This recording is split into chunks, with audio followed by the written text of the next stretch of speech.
नमस्कार। आज हम एक बहुत ही दिलचस्प किताब पर बात कर रहे हैं, डैनियल गिलबर्ट की स्टम्बलिंग ऑन हैप्पीनेस। किताब का मेन पॉइंट ये है कि हम इंसान भविष्य के बारे में सोच तो सकते हैं, पर अक्सर गलत सोचते हैं। मतलब हमें लगता है कि फलाना चीज़ हमें खुश करेगी या दुखी करेगी, लेकिन होता कुछ और ही है। तो सवाल ये है कि हम इसमें इतने खराब क्यों हैं? अपनी ही खुशी का अंदाजा लगाने में क्या रोक रहा है हमें? हाँ, ये सवाल बहुत गहरा है। गिलबर्ट यही समझाते हैं कि ये कोई एक आध बार की गलती नहीं है। ये हमारे सोचने के तरीके में ही है। कुछ पैटर्न हैं, जैसे हम भविष्य की कल्पना कैसे करते हैं या फिर बुरी चीज़ों से कैसे निपटते हैं। और हाँ, हमारी यादें, ये सब मिलकर हमारी भविष्यवाणी को मतलब गड़बड़ा देते हैं।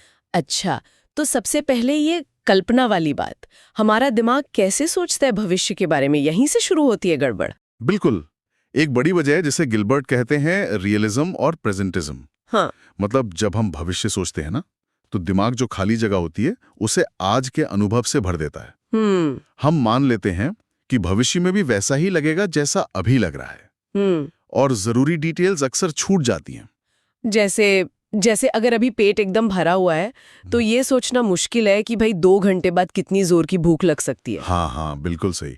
या फिर ये सोचना कि अरे वाह, कैलिफोर्निया चले गए तो बस मौसम ही इतना अच्छा है कि हमेशा खुश रहेंगे। हम्म। हम वो ट्रैफिक या रोज के काम, बाकी चीजें भूल जाते हैं। हम्म। दिमाग ना वो वर्तमान पर अटक जाता है। ये तो है। दिमाग कैसे आज में फंसा रहता है। तो क्या सिर्फ कल्पना ही धोखा देती है या और भी कुछ है? नहीं नहीं, और भी है। एक बहुत जरूरी चीज है जिसे गिलबर्ट कहते हैं साइकोलॉजिकल इम्यून सिस्टम। ये एक तरह का दिमागी बचाव सिस्टम है। छिपा हुआ? मनोवैज्ञानिक प्रतिरक्षा प्रणाली। मतलब? मतलब जब कुछ बुरा होता है तो यही सिस्टम हमें बेहतर महसूस कराने के लिए काम करने लगता है। हम चीजों को अलग नजरिए से देखने लगते हैं अनजाने में ही, ताकि दुख थोड़ा कम हो जाए। हम हालात को जस्टिफाई करने लगते हैं। लेकिन ये तो फिर अच्छी बात हुई ना हमें संभालने के लिए। हाँ, है तो अच्छी बात, पर मुश्किल यह है कि हमें पता ही नहीं होता कि ये सिस्टम कब कितना काम करेगा। हम इसका अंदाजा ही नहीं लगा पाते हैं। और ये ज़्यादातर तब काम करता है जब चोट बड़ी हो, मतलब तीव्र नकारात्मक अनुभव हो। छोटे मोटे बातों पर उतना नहीं। और तब भी ज़्यादा काम करता है जब लगे कि अब कुछ बदला नहीं जा सकता, हालात काबू से बाहर हैं। क्योंकि हम इसकी ताकत को कम आंकते हैं, इसलिए हमें लगता है कि कोई बुरी घटना हमें बहुत ज़्यादा दुखी कर देगी, पर असल में हम उससे बेहतर उभर जाते हैं। हम अपनी मतलब मानसिक मजबूती को पहचानते नहीं। ओह, तो हम असल में जितने मजबूत होते हैं उसका अंदाजा ही नहीं लगा पाते।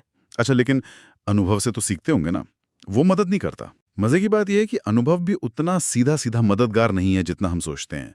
क्योंकि हमारी जो यादें हैं वो भी भरोसे लायक नहीं होती, पूरी तरह से पक्षपाती होती है।